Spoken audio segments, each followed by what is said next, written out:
અમરેલી જિલ્લાના જાફરાબાદ દરિયાઈ સુરક્ષાને ધ્યાને લઈ જાફરાબાદ બંદરના માછીમારોને અપાઈ સૂચના।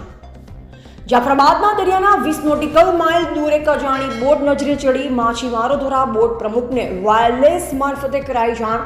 બોટ એસોસિએશન દ્વારા કોસ્ટગાર્ડને કરાઈ જાણ। કોસ્ટગાર્ડ દ્વારા હેલિકોપ્ટર સાથે તપાસ શરૂ કરી માછીમારોને દરિયો ન ખેડવાની ફિશરીઝ વિભાગને સૂચના। બોટ માલિકોને તાત્કાલિક અસરથી દરિયામાંથી બોટો પરત બોલાવવા આદેશ કરાયા। દરિયાઈ સીમા સુરક્ષાને લઈ તંત્ર દ્વારા કરાયો નિર્ણય। જાફરાબાદ, ચાચ બંદર, ધારા બંદર સહિતના બોટ માલિકોને અપાઈ સૂચના। રિપોર્ટર કાળુસા કનોજિયા, જાફરાબાદ।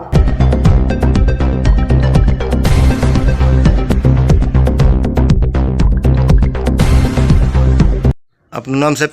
કનૈયાલાલ સોલંકી।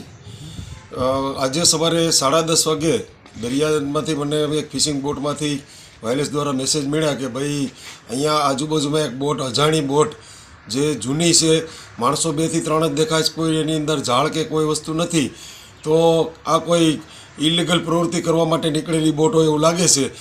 એમ છતાં મેં મારા કહેવાથી આ બોટો, આપણી ફિશિંગ બોટો જાફરાબાદની એની પાછળ જ ગઈ, તો એ ફૂલ સ્પીડ મૂકી અને ત્યાંથી આગળ નીકળી ગઈ।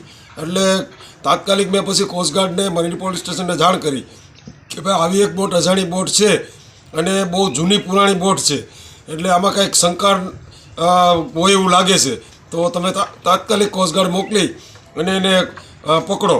એટલે કોસ્ટગાર્ડનું જહાજ, કોસ્ટગાર્ડનું હેલિકોપ્ટર અત્યારે ત્યાં પહોંચી ગયું છે અને એને પકડવાની કોશિશ કરે છે, પરંતુ હજી પણ એ ભાગવા માટે કોશિશ કરે છે બોટ, એટલે કાંઈક પણ એમાં શંકા હોય એવું લાગી રહ્યું છે।